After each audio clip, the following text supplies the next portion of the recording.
बिस्मिल्लाहिर्रहमानिर्रहीम। अस्सलाम वालेकुम students, my name is Tayyab Inayat. और बच्चों, हम डिस्कस कर रहे थे ऑर्गेनिक सेक्शन का chapter number 20 that is carboxylic acids. इससे पहले हम 3 लेक्चर्स कर चुके हैं और उसमें हमने जो है वो डिस्कस किया है about the introduction, physical properties और बाकी जो जनरल फीचर्स हैं कार्बोक्सिलिक एसिड्स के, और उसके अलावा हमने नोमेनक्लेचर और इस तरह की चीज़ें हमने डिस्कस कर ली हैं। आज हमारा है लेक्चर नंबर 4 जिसमें हम डिस्कस करेंगे प्रिपरेशन ऑफ कार्बोक्सिलिक एसिड्स। तो अगर आप रिकॉल करें, जब हम जनरल इंट्रोडक्शन पढ़ रहे थे तो हमने बात की थी कि कार्बोक्सिलिक एसिड्स जो हैं इनमें स्पेशली जो स्ट्रेट चेन कार्बोक्सिलिक एसिड्स होते हैं उनको हम फैटी एसिड्स कहते हैं।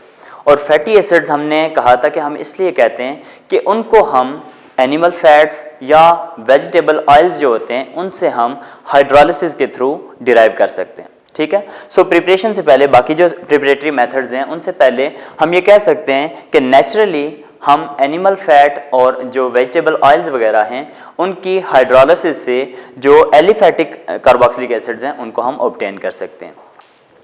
और बच्चों, मोर स्पेसिफिकली अगर हम देखें तो वो स्ट्रेट चेन कार्बोक्सिलिक एसिड जिनमें कार्बन एटम 6 से लेके 18 तक हों उनको हम एनिमल और वेजिटेबल फैट से या वेजिटेबल ऑयल्स वगैरह से ऑब्टेन कर सकते हैं थ्रू हाइड्रोलिसिस। ठीक है।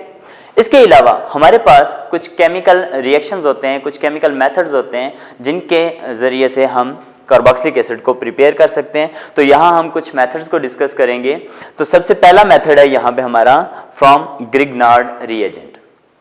ठीक है बच्चों, काफ़ी सारे बच्चे इससे फेमिलियर होंगे कि ग्रिग्नार्ड रिएजेंट क्या होता है। ये ग्रिग्नार्ड रिएजेंट एक ऑर्गेनोमेटेलिक कंपाउंड है जिसको हम प्रिपेयर करते हैं फ्रॉम अल्काइल हैलाइड्स। जब भी हम किसी अल्काइल हैलाइड का इंटरेक्शन कराते हैं मैग्नीशियम मेटल के साथ in the presence of ether, तो ये हमारे पास एक कंपाउंड बनता है RMgX, और इस RMgX को हम कहते हैं ग्रिग्नार्ड रिएजेंट। ठीक है। ग्रिग्नार्ड एक साइंटिस्ट था जिसने पहले ये जो है वो बनाया था, तो उसके नाम पे हम इसको ग्रिग्नार्ड रिएजेंट कहते हैं। अब ग्रिग्नार्ड रिएजेंट में यहाँ पे हमें एक बॉन्ड मिलता है जो कि कार्बन और मेटल के दरमियान है। तो हम जानते हैं कि ऐसा हमारे पास कंपाउंड जिसमें एटलीस्ट एक कार्बन टू मेटल बॉन्ड हो और वो ऑर्गेनिक कंपाउंड हो तो उसको हम ऑर्गेनोमेटेलिक कंपाउंड कहते हैं। तो हम ये भी कह सकते हैं कि ग्रिग्नार्ड रिएजेंट एक ऑर्गेनोमेटेलिक कंपाउंड है। और इसमें हमारे पास यहाँ पे 2 पार्ट्स हैं, एक है यहाँ पे X और एक है यहाँ पे R। R यहाँ पे कोई भी R यहाँ पे हो सकता है, कोई भी अल्काइल ग्रुप हो सकता है या कोई सा भी अराइल ग्रुप हो सकता है, या यहाँ पे कोई सा भी जो है वो अलाइल ग्रुप या कोई सा भी ग्रुप हो सकता है। ठीक है। डिपेंड करता है कि आपने यहाँ पे जो अल्काइल हैलाइड है वो कौन सा लिया है। ठीक है। तो ये अल्काइल हैलाइड के नेचर पे डिपेंड करेगा कि यहाँ पे जो R ग्रुप आएगा वो कौन सा होगा। दूसरा यहाँ पे X, तो X यहाँ पे कोई ना कोई हैलोजन होगा, और हैलोजन आप जानते हो कि हैलोजन्स ग्रुप 7A के एलिमेंट्स को कहते हैं जिसमें फ्लोरीन, क्लोरीन, ब्रोमीन और आयोडीन होते हैं। तो इसमें से अक्सर हम, चूंकि आप जानते हो कि अल्काइल हैलाइड में भी बाकी हैलोजन्स तो होते हैं, फ्लोरीन को हम मोस्टली निगलेक्ट करते हैं क्योंकि उसकी रिएक्टिविटी बहुत ज़्यादा होती है। तो यहाँ पे हैलोजन्स हमारे हो सकते हैं, क्लोरीन हो सकता है, ब्रोमीन हो सकता है या आयोडीन हो सकता है। ठीक है। तो ये है कंपोजिशन इसकी ग्रिग्नार्ड रिएजेंट की, जिसमें यहाँ पे कोई ना कोई अल्काइल ग्रुप होगा, मैग्नीशियम मेटल होगी और साथ कोई ना कोई हैलोजन होगा। ठीक है।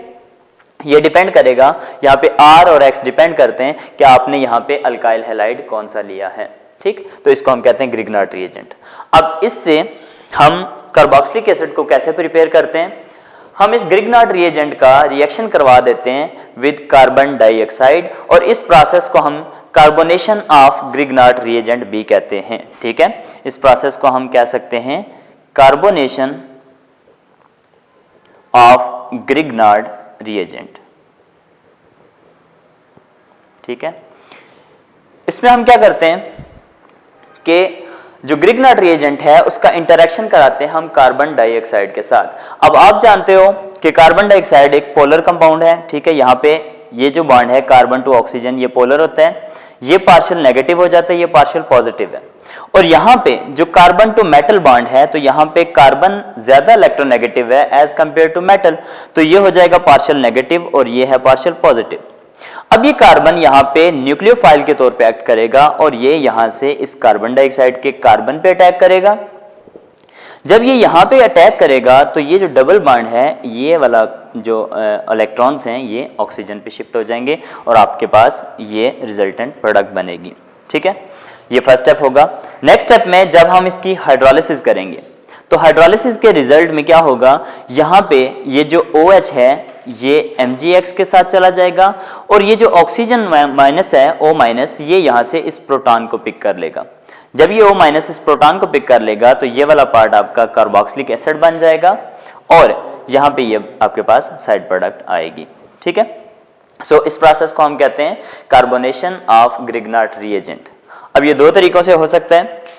पहला मेथड ये होता है कि हम क्या करते हैं, एक इथेरियल सॉल्यूशन लेते हैं ग्रिग्नार्ड रिएजेंट का, यानी ग्रिग्नार्ड रिएजेंट को ईथर के अंदर हम डिसॉल्व करके एक सॉल्यूशन लेते हैं और उसमें से हम कार्बन डाइऑक्साइड को बबल आउट करते हैं। ठीक है, जब हम इस तरीके से बबल आउट करते हैं कार्बन डाइऑक्साइड को तो आपके पास ये बनता है। उसके बाद हम उसको एसिड के साथ ट्रीट करते हैं और उसके हम एसिड की प्रेजेंस में हाइड्रोलिसिस करते हैं तो आपके पास कार्बोक्सिलिक एसिड बन जाते हैं। ठीक है, पहला मेथड ये है। दूसरा मेथड ये होता है कि हम क्या करते हैं, इथेरियल सॉल्यूशन लेते हैं ग्रिग्नार्ड रिएजेंट का, यानी ग्रिग्नार्ड रिएजेंट लेते हैं, उसको हम ईथर के अंदर डिसॉल्व कर लेते हैं और उसको हम पोर करते हैं ऑन ड्राई आइस। ठीक है, यहाँ पे ड्राई आइस, ड्राई आइस कहते हैं जब हम कार्बन डाइऑक्साइड को सॉलिड फॉर्म में लेंगे तो उसको हम कहते हैं ड्राई आइस, यानी ये क्या होता है, सॉलिड कार्बन डाइऑक्साइड। तो ड्राई आइस पे जब हम ग्रिग्नार्ड रिएजेंट का सॉल्यूशन एंटर करेंगे तो आपके पास ये बनेगा, फिर उसके बाद हम उसको एसिडिफाई करेंगे तो आपके पास कार्बोक्सिलिक एसिड बन जाएगा। ठीक है, ये वाला मेथड जो है सेकंड मेथड ये ज्यादा सूटेबल है। रीजन ये है कि यहाँ पे जो ड्राई आइस है यानी सॉलिड कार्बन डाइऑक्साइड है, ये दो रोल प्ले करती है। एक तो ये एज अ रिएजेंट एक्ट करती है इस रिएक्शन के अंदर और दूसरा ये वाला जो रिएक्शन है ये एक्सोथर्मिक रिएक्शन होता है। ठीक है, ये एक्सोथर्मिक रिएक्शन है। तो आप जानते हो कि जो रिएक्शन भी एक्सोथर्मिक हो तो अगर हम उसका टेम्परेचर कम रखें तो वो ज्यादा अच्छी यील्ड देता है। सो यहाँ पे carbon dioxide as a cooling agent के तौर पे भी एक्ट करती है और एज अ रीएजेंट भी एक्ट करती है। तो एक मेथड ये है, इस मेथड के जरिए से हम कार्बोक्सिलिक एसिड्स बना सकते हैं। अब ये मेथड थोड़ा सा वैरायटी रखता है कि यहाँ पे हम अपनी मर्जी का कोई सा भी कार्बोक्सिलिक एसिड बना सकते हैं। कैसे? By changing this R। हम यहाँ से अल्काइल हैलाइड कोई सा भी चेंज करते जाएंगे, यहाँ पे जो R ग्रुप है इसको हम चेंज करते जाएंगे तो रिजल्टेंट हमारा जो कार्बोक्सिलिक एसिड है वो चेंज होता रहेगा।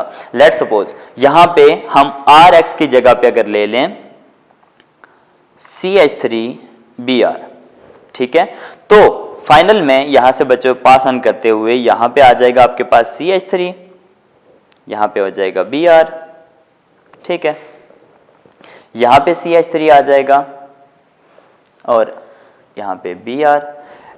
इसी तरह से करते करते यहां पे CH3 आ जाएगा और यहां पे भी CH3। तो देखो हमारी जो प्रोडक्ट बनेगी वो क्या बनेगी? Acetic acid. ठीक है, यहाँ पे भी Br आ जाएगा। यानी यहाँ पे हम अल्काइल हैलाइड चेंज करते जाएंगे तो हमारा जो रिजल्टेंट कार्बोक्सिलिक एसिड है वो चेंज होता जाएगा, वो हम अपनी मर्जी का प्रिपेयर कर सकते हैं। जैसे हम यहाँ पे मिथाइल ब्रोमाइड लेंगे तो हमारी प्रोडक्ट आएगी एसिटिक एसिड या हम कह सकते हैं इथेनोइक एसिड। ठीक है, यहाँ एक और बात नोट करने वाली है कि इस रिएक्शन को हम चेन लेंथनिंग रिएक्शन भी कहते हैं। क्यों? क्योंकि यहाँ पे जिस रिएजेंट का आप इंटरेक्शन करा रहे हो या आप ग्रिग्नार्ड रिएजेंट का यहाँ पे भी बात कर सकते हो कि यहाँ पे नंबर ऑफ कार्बन एटम 1 है, लेकिन जो आपके रिजल्टेंट प्रोडक्ट आई है वहां पे नंबर ऑफ कार्बन एटम 2 हैं, यानी कार्बन एटम इंक्रीज हो रहे हैं। तो इसको हम चेन लेंथनिंग के लिए भी यूज कर सकते हैं। यानी कार्बन एटम को अगर आपने अपनी प्रोडक्ट के अंदर इंक्रीज करना है तो आप इस रिएक्शन को यूज कर सकते हो। ये एक चेन लेंथनिंग रिएक्शन है। यानी आपने अगर यहाँ पे मिथाइल ग्रुप लिया है तो आपका यहाँ पे नंबर ऑफ कार्बन एटम 1 है, लेकिन जो रिजल्टेंट आपकी प्रोडक्ट बनेगी उसके अंदर नंबर ऑफ कार्बन एटम 2 होंगे, यानी ज्यादा होंगे, तो एक कार्बन एटम की यहाँ पे एडिशन हो जाती है। ठीक है, तो ये आपका फर्स्ट मेथड है, बाइकार्बोनेशन ऑफ ग्रिग्नाट रिएजेंट। ठीक, नेक्स्ट मेथड है बच्चों हाइड्रोलिसिस ऑफ नाइट्राइल्स। ठीक है, तो सबसे पहले हम जानते हैं कि नाइट्राइल्स क्या हैं।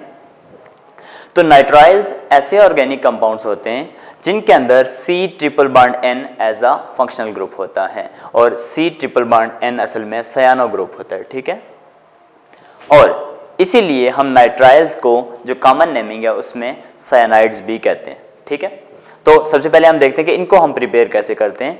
तो जब भी हम किसी जो अल्काइल हैलाइड है उसका इंटरेक्शन कराते हैं सोडियम साइनाइड के साथ, तो उसके रिजल्ट में हमारे पास ये नाइट्राइल्स बनते हैं। जैसे अगर आपके पास मिथाइल ब्रोमाइड है और आप उसका सोडियम साइनाइड के साथ इंटरेक्शन कराते हैं तो आपका जो रिजल्टेंट स्पीशी बनती है वो बनता है मिथाइल साइनाइड। कॉमन नेमिंग में हम इसको कहेंगे मिथाइल साइनाइड और आयोपेक नेमिंग में इनको हम कहेंगे इथेन नाइट्राइल।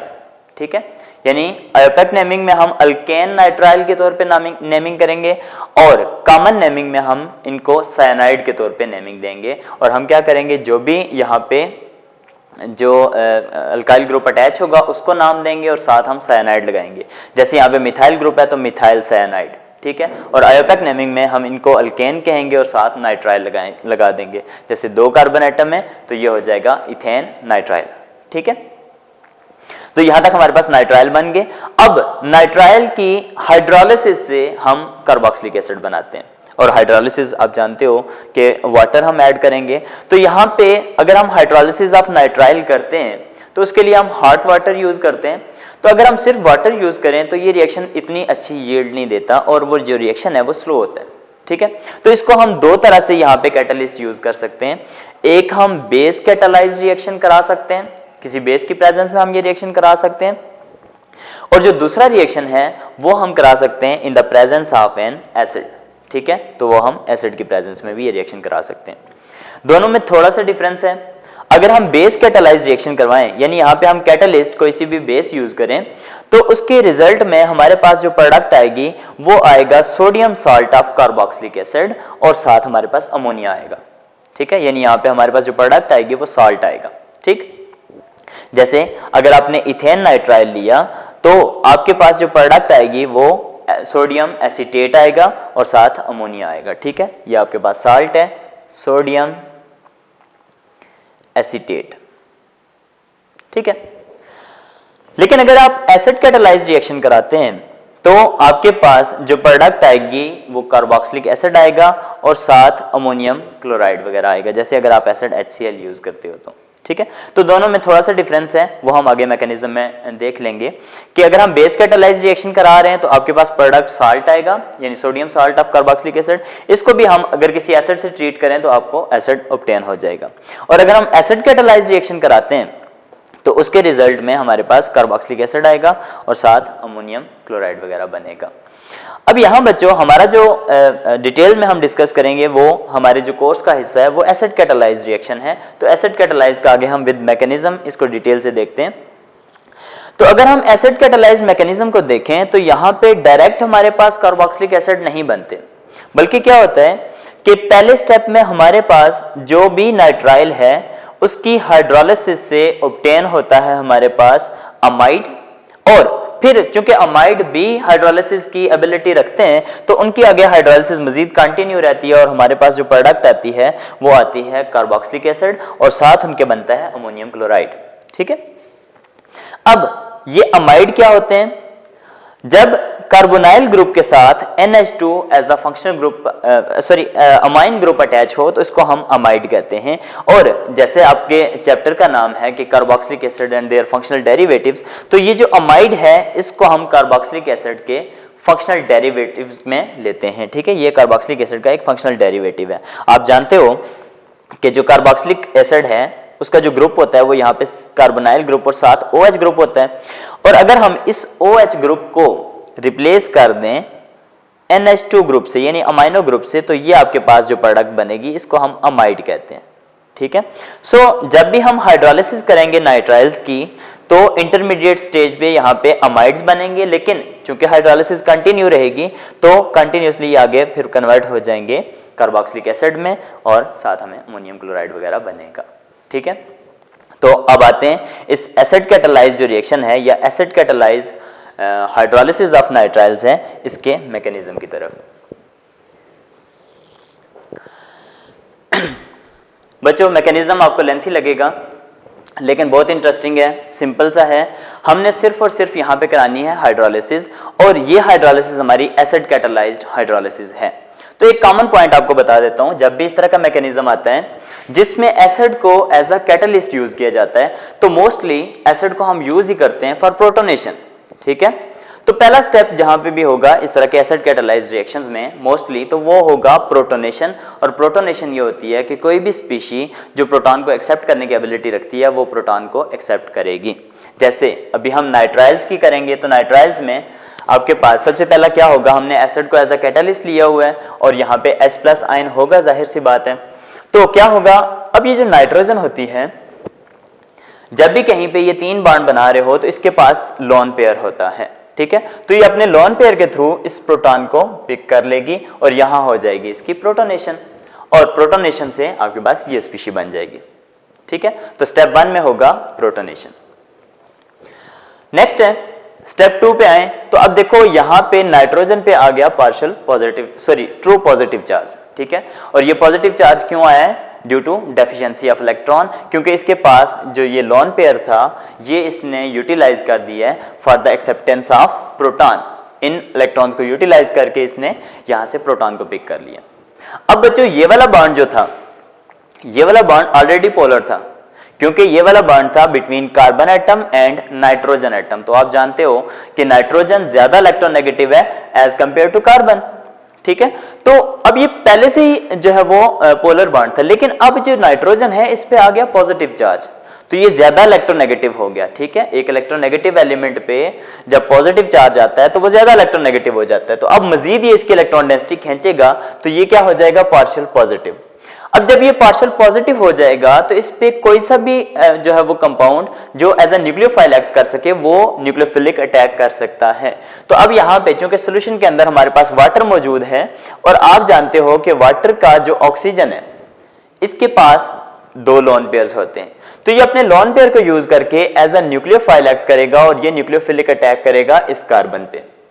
जब ये इस कार्बन पे अटैक करेगा तो यहां से ये जो बॉन्डिंग इलेक्ट्रॉन है ये नाइट्रोजन पे शिफ्ट हो जाएंगे तो आपके रिजल्टेंट ये बनेगा।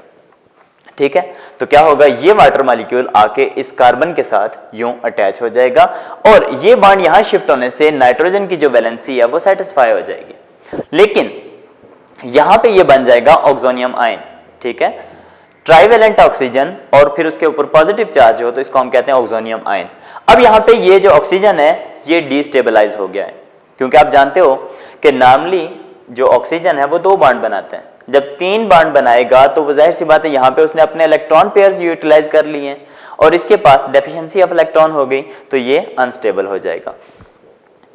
अब स्टेप 3 में क्या होगा, स्टेप 3 में यहां पे इस ऑक्सीजन को स्टेबलाइज करने के लिए एक और वाटर मॉलिक्यूल आएगा और वो यहां से इस प्रोटॉन को पिक कर लेगा। जब ये इस प्रोटॉन को पिक कर लेगा तो ये वाले जो बॉन्डेड इलेक्ट्रॉन्स हैं ये ऑक्सीजन पे शिफ्ट हो जाएंगे। ठीक है, तो ये जब ऑक्सीजन पे शिफ्ट हो जाएंगे तो इसको स्टेबलाइज कर देंगे और आपके पास रिजल्टेंट ये स्पीशी बन जाएगी और साथ ये H3O पॉजिटिव। ठीक, स्टेप 4 में क्या होगा कि अब यहां पे नाइट्रोजन के पास लोन पेयर है और ये ससेप्टेबल है फॉर प्रोटोनेशन, यानी इसकी अभी प्रोटोनेशन हो सकती है तो ये अगेन एक प्रोटॉन को पिक कर लेगा यहां पे। ठीक, तो अब जब ये प्रोटॉन को पिक कर लेगा तो यहां आ जाएगा NH2। ठीक, अब NH2 तो यहां पे आ गया लेकिन यहां पे नाइट्रोजन अगेन डिस्टेबलाइज हो गया क्योंकि यहां पे 2 बॉन्ड इधर बन रहे हैं, 2 ये 4। नॉर्मली नाइट्रोजन 3 बॉन्ड बनाता है और उसके पास एक लोन पेयर होता है, लेकिन यहां पे इसका लोन पेयर यूटिलाइज हो गया तो ये डिस्टेबलाइज हो जाएगा। ठीक है, अब इसको स्टेबलाइज करने के लिए इस स्टेप में नेक्स्ट स्टेप पे आते हैं, इसको स्टेबलाइज करने के लिए जो ऑक्सीजन है ये अपने लोन पेयर यहाँ पे ट्रांसफर करेगा और ये वाले जो बॉन्डिंग इलेक्ट्रॉन्स हैं ये यहाँ पे शिफ्ट हो जाएंगे। ठीक है, ये वाले इलेक्ट्रॉन्स यहाँ पे शिफ्ट होंगे और ये वाले इधर शिफ्ट हो जाएंगे तो अब आपके पास ये सिचुएशन आ जाएगी। ठीक, लेकिन अगेन यहाँ पे जो ऑक्सीजन है वो 3 बॉन्ड बना रहा है तो 3 बॉन्ड बना रहा है तो ये वाला डिस्टेबलाइज हो जाएगा और यहाँ पे पॉजिटिव चार्ज आ जाएगा। ठीक, नेक्स्ट इसी को अगेन स्टेबलाइज करने के लिए क्या होगा, यहां से वाटर मॉलिक्यूल आएगा और वो यहां से इस कार्बोनिल कार्बन से ये प्रोटॉन यहां से पिक कर लेगा और ये वाले बॉन्डेड इलेक्ट्रॉन्स ऑक्सीजन पे शिफ्ट हो जाएंगे।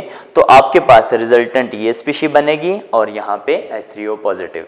ठीक है, जैसे मैंने आपको पहले बताया था कि ये डायरेक्ट जो नाइट्राइल्स हैं वो कार्बोक्सिलिक एसिड में कन्वर्ट नहीं होते, बल्कि दरमियान में ये अमाइड बनाते हुए गुजरते हैं। तो ये वाली जो प्रोडक्ट आपके पास आई है, ये वाली यहाँ पे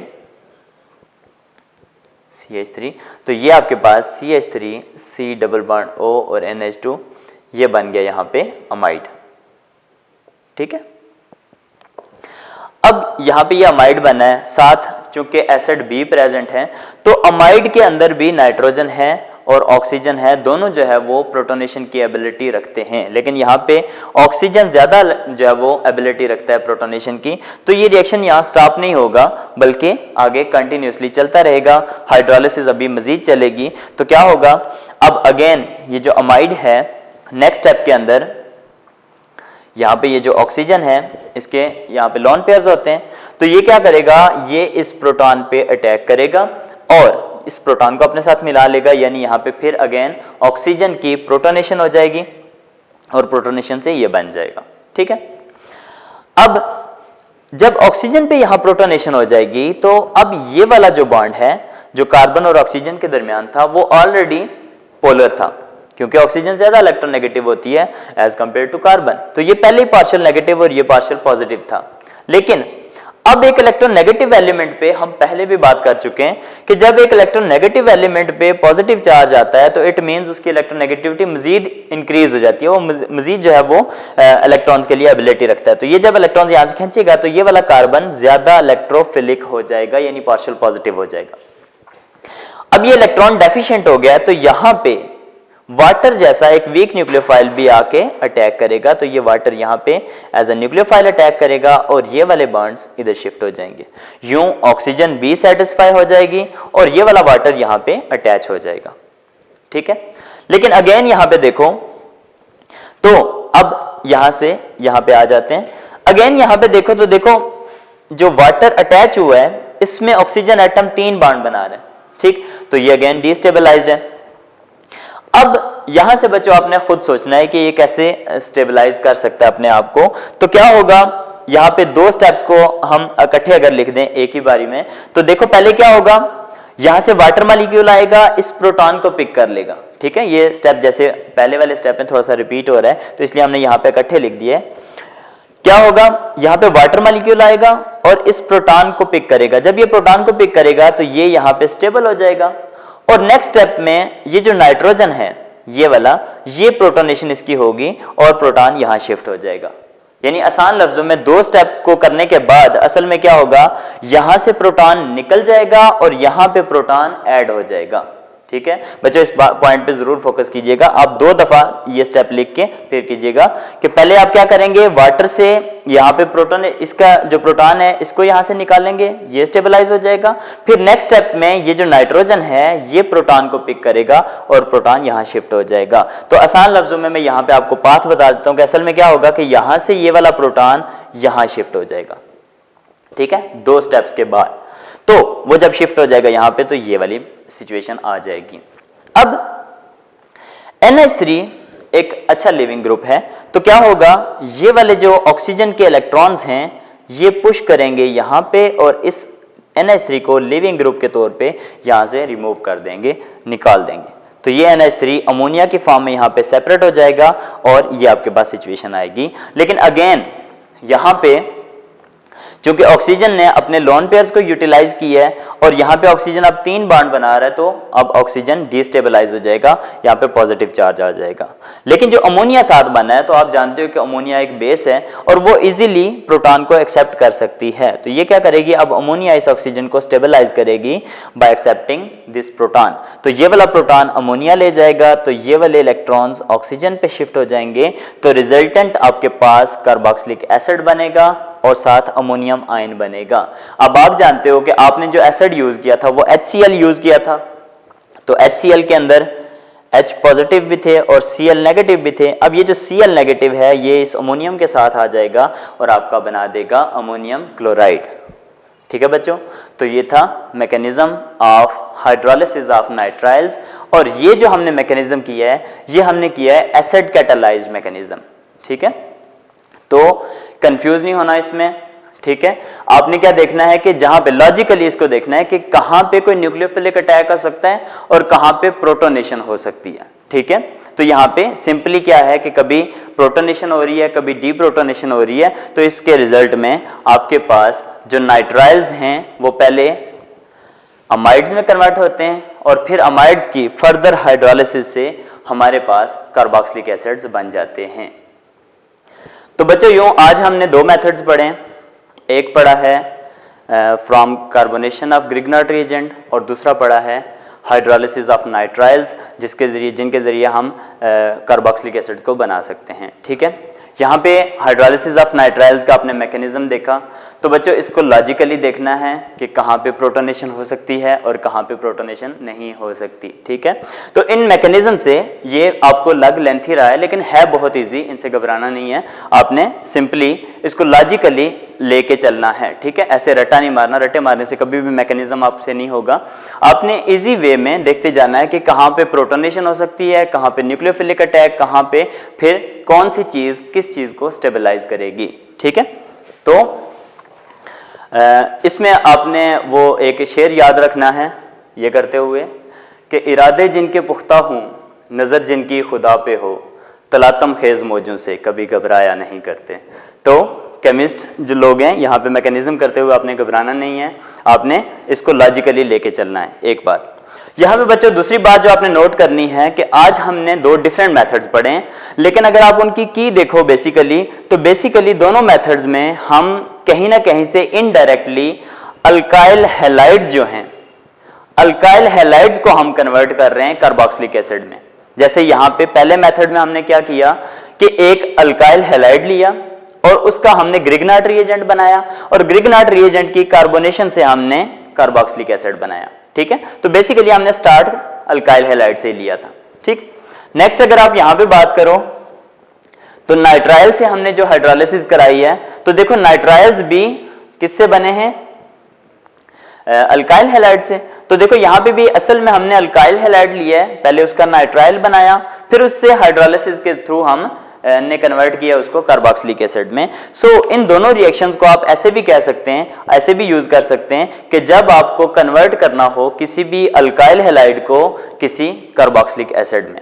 ठीक है, तो यहाँ पे एक और ये बात ये होगी कि आपका जो भी अल्काइल हैलाइड होगा, जैसे आप ग्रिग्नार्ड रिएजेंट के थ्रू आप उसकी जो है वो कन्वर्जन कर रहे हैं, तो आपका जो भी अल्काइल हैलाइड होगा वो जब कन्वर्ट होगा कार्बोक्सिलिक एसिड में तो उसके अंदर नंबर ऑफ कार्बन एटम एक ज्यादा होगा।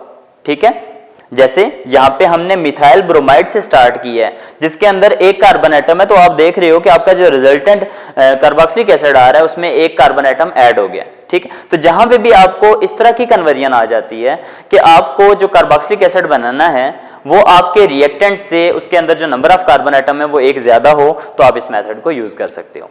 ठीक है, और दूसरी बात, ग्रिग्नार्ड रिएजेंट का जो मेथड है वो इसलिए बेनिफिशियल है कि आप इसके साथ किसी भी किस्म का कार्बोक्सिलिक एसिड बना सकते हो।